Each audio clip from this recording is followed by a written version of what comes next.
Muy buenas noches, amantes de la vida. Muchísimas gracias por volver a este espacio, hablando de voluntades anticipadas. Hoy vamos a tener con nosotros a Ruth Reguera, una enfermera con más de 20 años de profesión y de experiencia. Ahora trabajando en atención paliativa domiciliaria. Vamos a invitarla, vamos a mandarle, hablando de voluntades anticipadas, a comentarnos sobre su experiencia, sobre la importancia que tiene su trabajo atendiendo a las personas en sus lugares, en sus hogares, ahí donde ellos se sienten cómodos. Y personas como Ruth llegan hasta sus hogares a hacerle la vida muchísimo mejor. Ruth, muchísimas gracias por aceptar la invitación, por romper el miedo a las redes, para informarle a las personas sobre tu trabajo, sobre su importancia, sobre cómo tú generas bienestar a la gente de tu entorno y también hablar del documento de instrucciones previas, que es el principal objetivo de este espacio. Muchísimas gracias, Ruth. De nada. Bueno, Ruth, cuéntanos quién eres, dónde estás, por qué esa profesión tan vocacional y luego ya hablamos un poquito más de lo que llevas a cabo hoy en día. Vale, bueno, pues soy Ruth, soy enfermera, estoy en Vigo, llevo 20 años trabajando de enfermera y la verdad que siempre quise dedicarme al tema de la salud. Si no era de una profesión, pues de otra, y al final, bueno, pues hice enfermería y la verdad que me encanta. Y estoy muy contenta trabajando de enfermera, he trabajado en distintos servicios y es como que llega un momento que me apetecía este cambio de trabajar con pacientes de este perfil, ¿no? De pacientes paliativos y yo siempre estuve trabajando en la UCI, en la REA y es todo lo contrario, porque es reanimar, sacar adelante y no. Y entonces ya llega un momento en que es como que ya está un poco, como que al final dices, bueno, ya vamos a cambiar un poco y el trabajar con estos pacientes, pues es muy gratificante y la verdad tienes que cambiar bastante la mentalidad, porque se entra abierto que siempre. Vamos a hacer todo lo que sea para que puedas cambiar muchas formas de trabajar. Trabajando en la UCI, que alguno de esos pacientes en algún momento, más que necesitar una reanimación, necesitaban una mano de acompañamiento para poder partir. Sí, muchas veces. Lo que pasa que, bueno, claro, el sistema es como es y, bueno, es lo que tú dices. El tema que tú trabajas en este canal es que, vamos, es lo que hablamos el otro día, es minoritario. Casi nadie tiene unas voluntades anticipadas. Lo tiene la gente que ya tiene unas enfermedades muy características o muy, ¿sabes? Que saben qué tal, pero la gente normal, o sea, normal me refiero, a pie, que no tiene ninguna patología y que no, una persona sana, nunca se plantea hacer eso. Entonces, bueno, pues a veces ves situaciones que son bastante... Sí, lo que tú dices. Son situaciones críticas. Fíjate que yo ayer tuve que acompañar a mi mujer por una pequeña cirugía que tenía en la nariz y a la vuelta veíamos que el tráfico no fluía. Digo, tiene que haber un accidente porque no puede ser otra cosa. Y efectivamente, un accidente muy aparatoso. Yo estoy segura que ninguno de esos 3 coches salió a chocarse, pero se chocaron, es algo fortuito. Claro, sí. Un hombre de 49 años ha muerto, pero 2 personas entraban en la UCI. Y claro, evidentemente yo pensaba, ojalá alguno de ellos tenga su documento de voluntades anticipadas registrado, porque nadie sale cada día a la calle a tener un accidente, pero los accidentes se dan. ¿Te encontrabas en una UCI antes de pasar a esta parte domiciliaria y reanimando a personas que entraban con procesos complicados? me imagino que tuviste la oportunidad de coincidir con personas que efectivamente no habían salido a encontrarse con una situación crítica, pero que llegaban a la UCI con una situación crítica. ¿Es así, Ruth? Sí, claro, sí, sí. Porque es lo que tú dices, nadie está libre de tener un accidente o de, bueno, son cosas fortuitas que nos puede pasar a cualquiera. Pero esa mentalidad de decidir qué quieres que te hagan y qué no te hagan es algo que normalmente no planeamos y tampoco nos gusta, es como algo bastante tabú, yo creo, en la sociedad en la que estamos. Es como que sí, dices, yo no quiero que me hagan esto, yo no que, pero después a la hora de decir, bueno, pues venga, vamos a ponerlo por escrito y clarito para que se entienda. Entonces ahí ya es, ¿sabes? Reculamos para atrás y como que al final es muy importante. Es muy importante. Hoy he tenido la oportunidad de grabar el programa porque el otro día la entrevista no se pudo hacer con una doctora que vive en Elche, que reside y hace su trabajo como médico de familia en Elche, y me dio un tip muy bueno, una recomendación muy buena, y es que siempre estamos buscando a ver cómo metemos el tema de las instrucciones previas o el documento de voluntades anticipadas como por una esquinita cuando vamos a consulta y que nos digan algo. Y hablando con la doctora Hurtado, se nos ocurrió que realmente lo que necesitamos es pedir una cita en consulta con nuestro médico de familia para decirle, hábleme del documento de voluntades anticipadas. No que sea una cosa que le metemos como con calzador a la gente, sino que sea un tema que abiertamente invitemos a la gente a hablar de ello. Sí, sí, sí. ¿Tú cómo lo ves? Pues sí, estoy totalmente de acuerdo que es como lo que te digo, en la sociedad el tema de la muerte y el tema de qué quieres que te hagan o que no te hagan es totalmente tabú. O sea, es como que... Entonces tú le entras a los pacientes, y a mí me pasa lo mismo con los pacientes con los que estamos, ¿no? Hay pacientes que sí que se puedes hablar claramente de la situación en la que están y lo que les va a pasar, pero hay una mayoría, algunos no tienen ni idea del proceso por el que están. O sea, el principio de autonomía, que es que el propio paciente sepa lo que le está pasando, muchas veces, pues porque las familias deciden que el paciente no debe saber la verdad, y a veces el médico no le cuenta la verdad porque la familia le ha dicho que no quieren que su padre sepa la verdad. Entonces, claro, es muy difícil a veces entrar en decir, bueno, usted, claro, el que nos planifique y nos diga cómo quiere que sea su final de vida. Es que es una situación a veces muy... Entonces, si se hablara muchas personas que como tú trabajan en cuidados paliativos en UCI y tienen la oportunidad de acompañar a muchas personas en su proceso de final de vida, como el tener ese documento o una persona que voluntariamente exprese lo que desea, os permite a vosotros trabajar desde una posición más ligera, más libre, aunque tengáis que hacer procesos muy rápidos, ágiles, pero con una sensación de libertad, ¿no? de claridad, y de respeto. Porque si el paciente ya te dice lo que quiere, lo que no quiere y te lo explica y ya lo tiene escrito, ya es algo de lo que se puede hablar abiertamente, como cuando se habla de cualquier otro procedimiento, ¿no? Como cuando te vas a operar, te explican de qué consiste la operación, las consecuencias, las curas, te explican todo. Pues igual que te hablan de una operación, pues te tienen que hablar de algo tan importante como es cuando te vayas a morir o cuando tú no puedas decidir por ti, ¿no? Si todos lo hiciéramos, pues entonces, claro, a la gente que trabajamos con esos pacientes, pues es que nos sería todo mucho más fácil. Porque a veces es que te ves ahí, es que te ves entre la espada y la pared, tal cual. Por eso, nosotros cuando hablamos de las voluntades anticipadas, en principio yo lo digo particularmente y lo repito muchas veces, que estamos evitando 3 tipos de estrés. El del paciente, porque yo muchas veces pienso, yo me imagino a mí misma en una situación de estas fortuitas en la que no tenga la oportunidad o la posibilidad de expresar mi voluntad, pero dentro de mí me esté dando cuenta de todo lo que está sucediendo, de todos los tubitos que con mucho amor están introduciendo en mi cuerpo y que yo no quiero, ¿sí? Y no puedo decirlo. Si yo lo he escrito, evitaré que tantos tubitos puedan entrar en mi cuerpo si yo he pedido una sedación, un tratamiento diferente.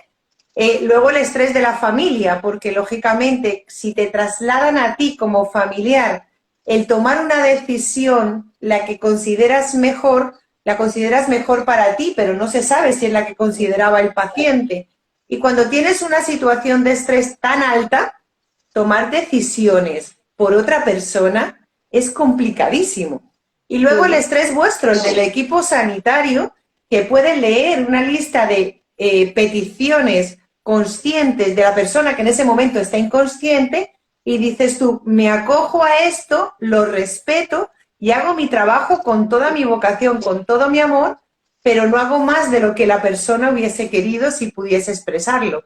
Claro, sí, sí. Claro, sí, sí. Claro, pues es estrés para todo. Es absolutamente...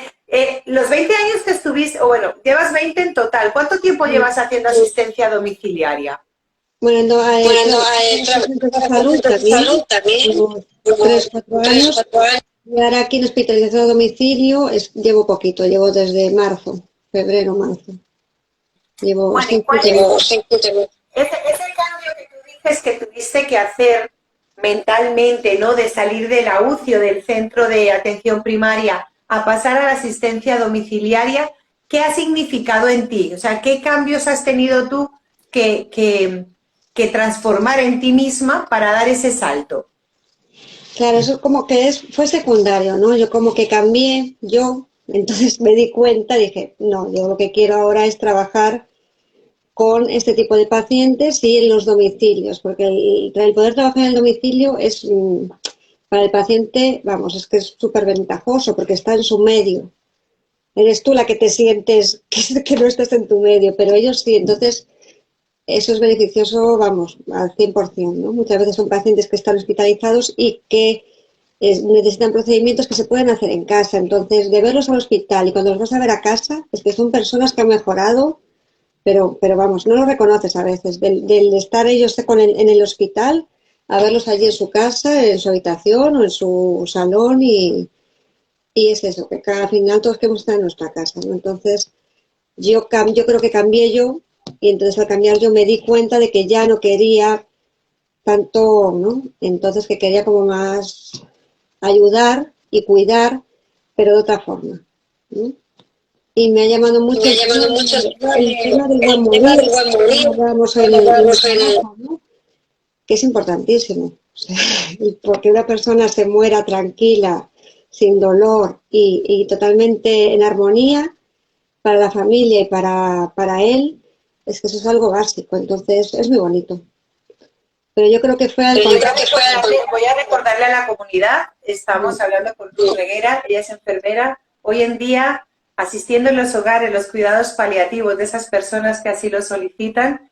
Y quiero contarte, Ruth, que también tenemos en este momento viéndonos a escribanas online desde Argentina, que estarán con nosotros el próximo día 7, también para comentar cómo en otros países de habla hispana el documento de voluntades anticipadas tiene un hueco importante y queremos que la población tenga la mayor información para que tomen decisiones siempre antes de que sea tarde. Así que muchas gracias a todas las personas que nos están viendo. Ruth Reguera estuvo trabajando en hospital, en atención primaria, hoy en día en atención domiciliaria, y me pareció un tema muy interesante de tratar con vosotros, con ella principalmente, que se ofreció un poco presionada por la necesidad de este espacio de tener cada vez más información para vosotros, para que podáis tomar decisiones. Una de esas decisiones que podemos tomar cuando estamos conscientes es si queremos tener nuestro final de vida en un hospital o en casa. Cada opinión y cada opción es válida, sobre todo si la hemos registrado, la hemos hablado con nuestra familia, con nuestro médico de cabecera, sin esperar a tener un diagnóstico de una enfermedad terminal, porque realmente lo que hablábamos anteriormente de un accidente, una situación que se presenta de una manera súbita y que impide que nosotros podamos decidir o expresar nuestras decisiones. Entonces, Ruth es parte de un equipo que va a los hogares para generar bienestar a personas que están en fin de vida. Ahora bien, Ruth me hacía una salvedad y es muy importante que lo mencionemos hoy aquí. y es cuando hablamos de final de vida, no estamos hablando de que queden días de vida. Pueden ser tratamientos de enfermedades crónicas que van a necesitar su atención durante un periodo de tiempo que no tiene por qué necesariamente ser corto. Y como bien decía Ruth, cuando vuelven a casa, cuando empiezan a sentirse otra vez arropados dentro de su propio ambiente, su estado de salud, aunque sea terminal, mejora. ¿Por qué? Porque encuentran esa armonía que muy bien mencionaba Ruth cuando reciben los cuidados de paliativos en el hogar y además se sienten arropados por su familia. Por favor, Ruth, cuéntanos cómo funcionan los cuidados paliativos en el hogar en Galicia, en tu zona. Bueno, yo estoy en el Hospital Truno. Yo creo que deben de funcionar parecidos más o menos en toda Galicia. Entonces trabajamos por equipos, siempre vamos médico y enfermera y por zonas, ¿no? Dividimos el territorio, el área sanitaria en zonas y nosotros eso, acompañamos a las familias, o sea, vamos, bueno, hacemos visitas normalmente un par de veces a la semana y después depende de la situación del paciente, lo que haces es un control de, o sea, el cuidado paliativo, que también en los hospitales hay unidades de hospitalización de cuidados paliativos, lo que haces es tratar los síntomas del paciente, o sea, paliar los síntomas. Ya no hay tratamiento curativo porque ya bueno, la enfermedad que tenga ese paciente, pues no se puede, no hay ningún tratamiento para curarlo, pero sí intentar paliar los síntomas. Los síntomas que pueden ser, pues normalmente, claro, el síntoma que la gente que más nos afecta es el dolor, ¿no? El dolor después hay más, ¿no? Hay las náuseas, los vómitos, la inquietud, bueno, pero el tema del dolor es importantísimo y hoy en día es que hay fármacos y hay medicamentos totalmente para poder tratar el dolor, ¿no? Entonces, bueno, pues ese es uno de los síntomas más importantes. Y después es lo que dices tú. Seres humanos, al momento que se aproxima ese evento especial que es la muerte, nos planteamos, queremos morir sin sufrimiento y sin dolor. El dolor se puede paliar porque, como tú muy bien dices, hay fármacos que utilizados de la manera correcta va a evitar que haya dolor físico. Dentro de esos cuidados paliativos en el hogar, hay también parte del equipo que atienda el sufrimiento, esa parte emocional. Sí, todos mucho apoyo psicológico. Tiras horas simplemente hablando con el paciente y con la familia de su situación, de lo que va a pasar, de lo que a lo que tiene miedo, qué es lo que le preocupa, o sea, y después también hay un equipo de psicólogos que ellos trabajan, son de la Asociación del Cáncer, pero que trabajan con nosotros, entonces el paciente que requiera también, nosotros siempre lo ofrecemos, que hay unos psicólogos que trabajan con nosotros y si les hace falta el apoyo psicológico, ¿vale? Muchos de ellos también ya están haciendo otro tipo, bueno, llevan tiempo con psicólogos, porque bueno, el paciente paliativo muchas veces es oncológico también. Entonces, normalmente el paciente oncológico ya lleva siempre un apoyo psicológico, ya van de la mano, porque es que, claro, es igual de importante cambiar los síntomas físicos como los emocionales. Entonces, y lo que haces no es tanto la práctica, ¿no? O la técnica, como el apoyo psicológico de hablar, de que se desahoguen, de que nos digan sus miedos, lo que les preocupa, bueno, y a veces es que te tiras horas de reloj en el domicilio, simplemente de eso. Hablando de su proceso. El equipo de paliativos entonces realmente no está atendiendo solamente a una persona, está atendiendo a un paciente y a su entorno. Sí, claro, es que la familia para nosotros es primordial. Uno de los principales criterios para que puedan estar hospitalizados con nosotros es que haya un cuidador. Vamos, una persona que viva sola no podría estar, porque nosotros muchas el cuidador es imprescindible porque nosotros vamos un ratito, 2 veces a la semana, a veces están mal más veces, pero un ratito, el resto del día, claro, tenemos que tirar del cuidador y el cuidador tiene que comprometerse, entonces nos hace falta un cuidador válido, que, claro, pueda cuidar a esa persona y que sepamos que cualquier cosa nos vaya mal, vamos, que...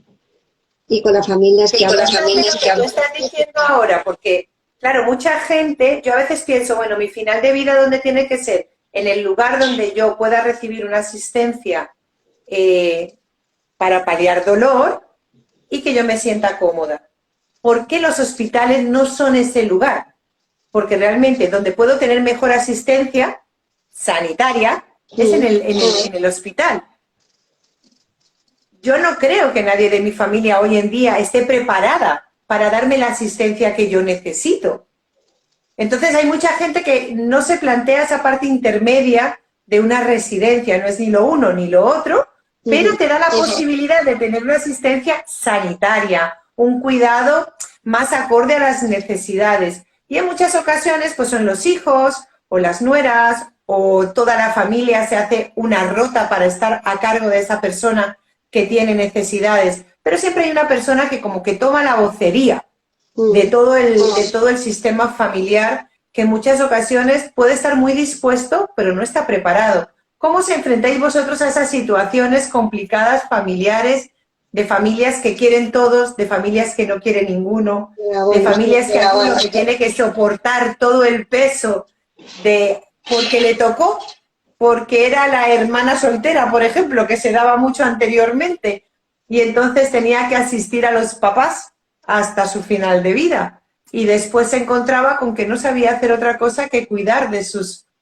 mayores. ¿Os encontráis con esas situaciones de gente que dice, Dios mío, me ahogo, no sé qué hacer? Sí, a ver, el rol de cuidador es un rol muy sacrificado.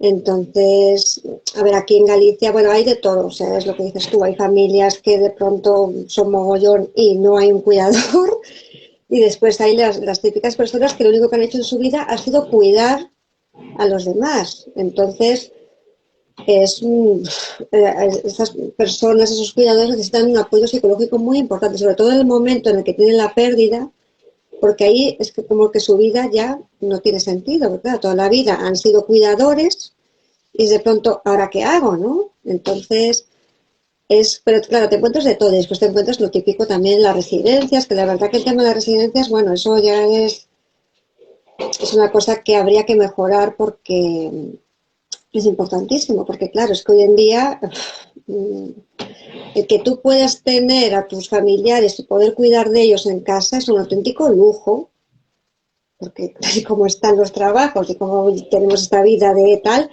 es muy difícil. Entonces, el tema de residencias debería de estar muchísimo mejor y muchísimas mejores condiciones, mejor personal, porque, claro, es que yo creo que ahí hay mucho que trabajar porque es que es parte del futuro, ¿no? Porque es eso. Antes había mucho, y aquí en Galicia lo ves mucho, y también en la zona rural, pues lo típico, bueno, pues no, yo voy a cuidar de mis padres y tal, porque, bueno, esa mentalidad, ¿no? Pero, claro, es verdad que la vida que llevamos, aunque quieras hacerlo, muchas veces no puedes. Es muy complicado, ¿no? Porque tú también tienes tus trabajos, tienes tu familia, entonces, bueno, pues es que es así. Entonces, bueno, nos encontramos de todo, pero sí que después la persona que lleva toda la vida cuidando es, vamos, ahí hace falta un apoyo, pero importante. Es verdad que esas personas que se dedican a cuidar, cuando el cuidado desaparece, su vida se rompe, se desmiembra totalmente. ¿Encontráis también personas que están en el hogar que os piden asistencia para tener su final de vida en el hospital? Más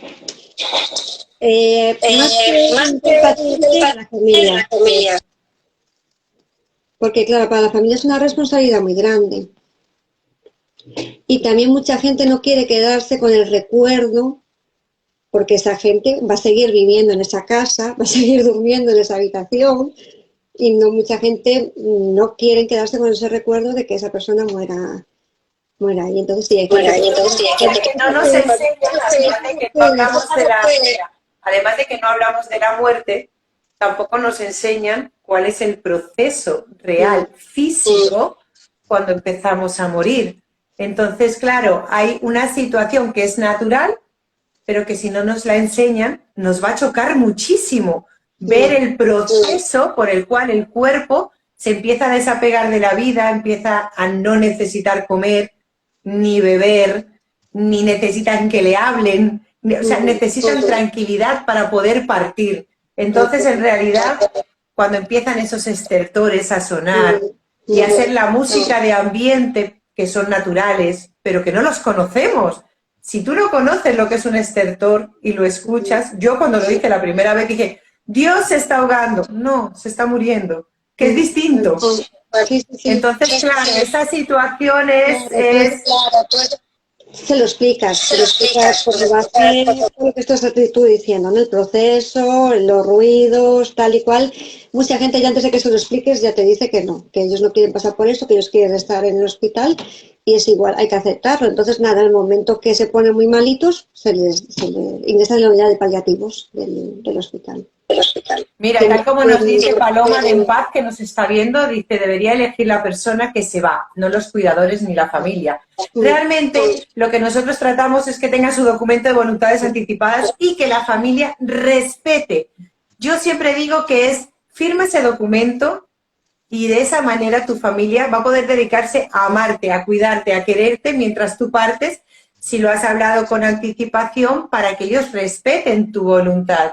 Y nos dice algo que compartimos, Paloma, el mundo que ha tenido que acompañar y yo, es un privilegio acompañar al final de vida. La verdad es que los que hemos tenido la oportunidad de acompañar sabemos que es un privilegio, aunque la situación haya sido complicada. Tú que has vivido casi media vida acompañando, ¿cómo sientes ese proceso de final de vida? ¿Todavía te emociona acompañar? A ver, claro, te emociona.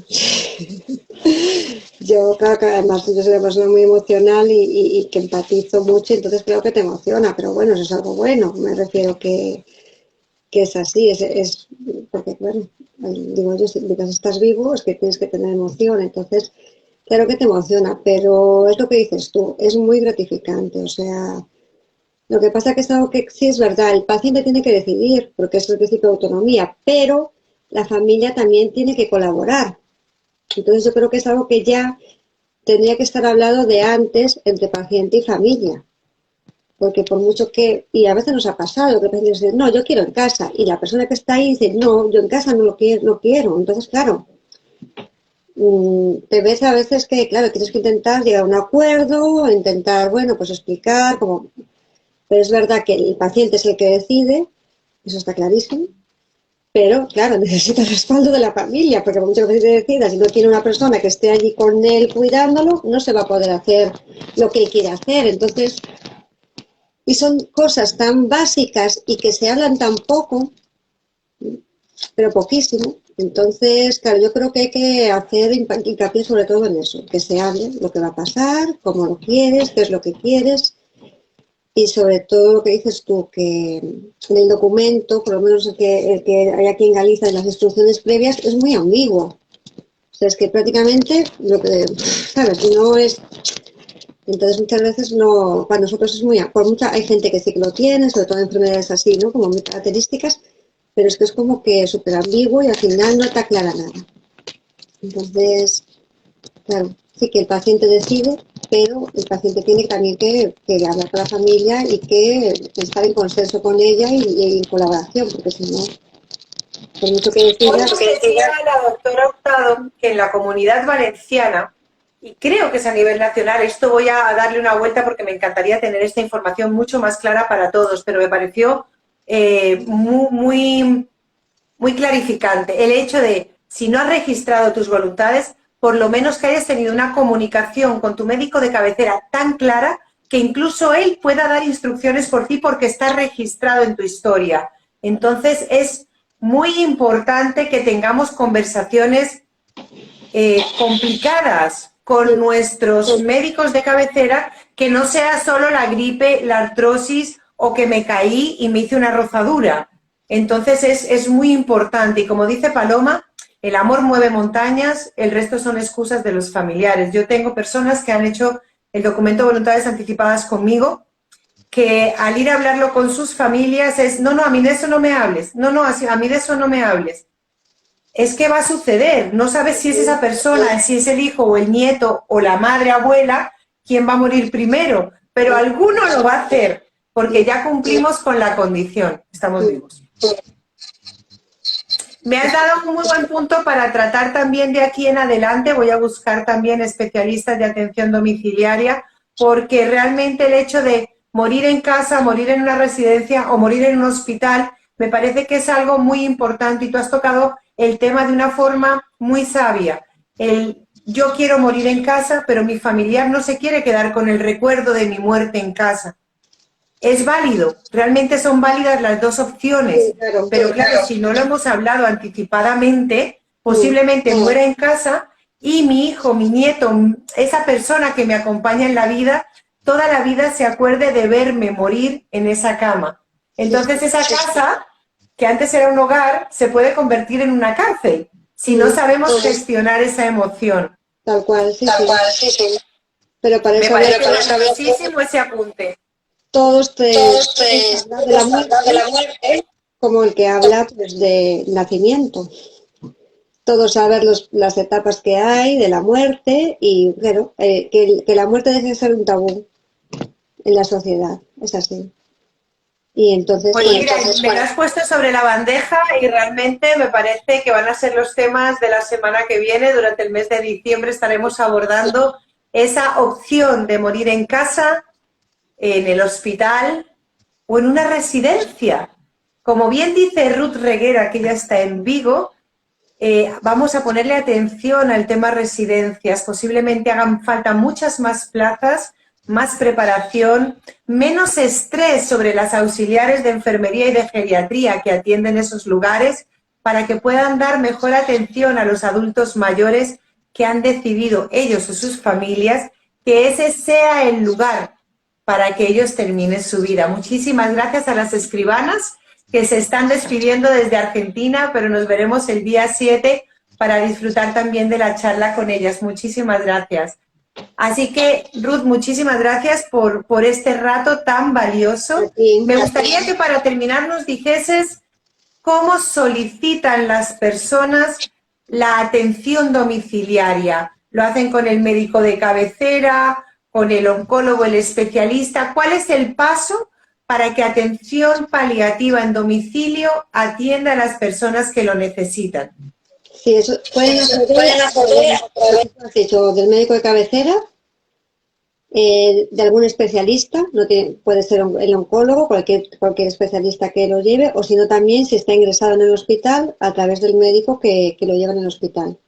Ellos hacen se dice una interconsulta, tienen que primero valorar al paciente y después el equipo de ADO va a valorar al paciente y también a la familia, el domicilio y decide si cumple. Hay unos criterios para poder estar hospitalizado a domicilio. Uno de los principales es que tenga un cuidador, como te dije, y entonces puede ser a través de cualquier médico, el médico de cabecera, cualquier médico de cualquier consulta a la que vayas por cualquier patología, por cualquier circunstancia, o si estás ingresado, pues a través del médico que te lleva en el hospital.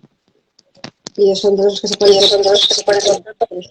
Te voy a hacer alguna pregunta y posiblemente no sepas la respuesta. Si no la sabes, me lo dices y ya está.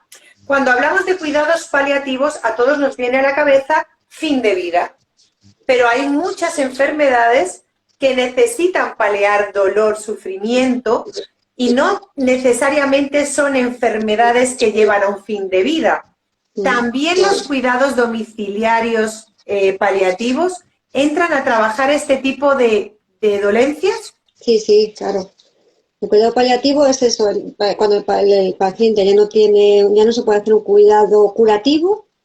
Y entonces haces paliativos los síntomas. Nosotros tenemos pacientes que los hemos llevado años, pues yo años no, porque yo no sé más, pero pacientes que ya son conocidos, los cogemos, le paliamos los síntomas, los intentamos estabilizar todo lo que mejor que podamos, le das el alta, al cabo de unos meses o de un año vuelves otra vez a cogerlos porque han empeorado, así hasta que, después al cabo del tiempo, pues acaba muriendo, ¿no? Pero claro, no quiere decir que la muerte esté ya ahí, para nada. O sea, el paciente paliativo no quiere decir que sea un paciente que se vaya a morir ya. Entonces lo que haces es eso, ingresan con nosotros, les das el alta, vuelves a cogerlos, vuelves a dar el alta, o sea, estás una temporada larga con nosotros. Vamos, que termináis siendo parte de la familia de ese paciente, en esa relación cordial, porque me imagino que la confianza tiene mucho que ver y esas emociones de las que hablábamos antes. Ruth, última pregunta para que te pueda dejar ya libre de esta entrevista, pero de verdad estoy supremamente agradecida porque es precioso tu trabajo, y es ¿cómo se cuida Ruth Reguera para seguir haciendo ese trabajo, mantener el equilibrio, la entereza, la sonrisa, después de pasar un día atendiendo a personas que, aunque no estén en un fin de vida inminente, ya sabes que no hay una curación? ¿Cómo te cuidas tú? ¿Cuál es el autocuidado de Ruth Reguera para seguir acompañando a personas en proceso de morir? Bueno, pues yo, a ver, yo siempre veo el vaso medio lleno. Y desde que bueno, desde siempre, ¿no? Desde que empecé enfermería y te das cuenta que estás aquí, mañana no estás. Entonces, vivo cada día como si no hubiera un mañana, porque es que no. Entonces es así. Después, para mí mi vía de escape es el yoga. O sea, yo llevo muchísimos años practicando yoga y es que es así. O sea, para mí es el momento de, además, bueno, de que hago meditaciones, de salir a la naturaleza, pasear, pero sí, el yoga es lo que me hace, es mi vía de escape, vamos. Es una vía de escape para cuidarte, para equilibrarte. Justo. Esto se lo he preguntado para que tengáis en cuenta que si eres cuidador de una persona en proceso de final de vida, o no en proceso de final de vida, sino una persona con una enfermedad, con dificultades, tú también te tienes que cuidar, porque es la única manera de que te mantengas fuerte y poderoso internamente para seguir día a día dando lo mejor. Y Ruth en este momento pues nos ha explicado cuáles son sus hábitos de autocuidado para seguir, esperemos que mucho tiempo más, acompañando a personas en su proceso, teniendo la suerte y el privilegio de ver esa sonrisa al final de sus vidas y que tú les puedas proveer simplemente con tu presencia algo más de bienestar. Ruth, muchísimas gracias por haber aceptado esta invitación y espero en algún otro momento, ya que ya sabemos cómo conectar, volver a tenerte por aquí y poder hablar de más temas que le den información a todos estos amantes de la vida que se reúnen a hablar de voluntades anticipadas para tomar decisiones antes de que sea tarde. Muchísimas gracias. Vale, muchas gracias a ti. Un trabajo muy bonito y la verdad que hacemos. Muchísimas gracias y hasta otra. A ti. Gracias. Hasta pronto. Amantes de la vida, esta mujer era Ruth Reguera, enfermera, 20 años de experiencia, hospital, cuidados en asistencia primaria y hoy en día asistiendo en los hogares los cuidados paliativos de esas personas que deciden tener su final de vida en su hogar, en su entorno, con su familia, con sus seres queridos, con lo que conocen hasta el final. Ellos, con todo su amor y su vocación, les ofrecen esos cuidados paliativos físicos y emocionales para que su final de vida sea exactamente como lo deseaban. Tal como Ruth nos ha puesto en el tintero, empezaremos a hablar de esa posibilidad de morir en casa, en el hospital, en una residencia, teniendo en cuenta cuáles son los aspectos y las condiciones que pueden estar alrededor de esa decisión. El lunes que viene, día 5, estaremos hablando de la muerte, de la vida, de las voluntades anticipadas con Ahmad Jalil. Hablaremos de la muerte desde la visión islámica que rodea también el tema. Toda la información que os podamos ofrecer para que nuestra conciencia se expanda y tengamos el máximo de información para tomar las mejores decisiones. Así que nos vemos el lunes que viene a las 7 de la tarde con Ahmad Jalil y la visión islámica de la vida y la muerte. Hasta pronto. Feliz fin de semana. Gracias.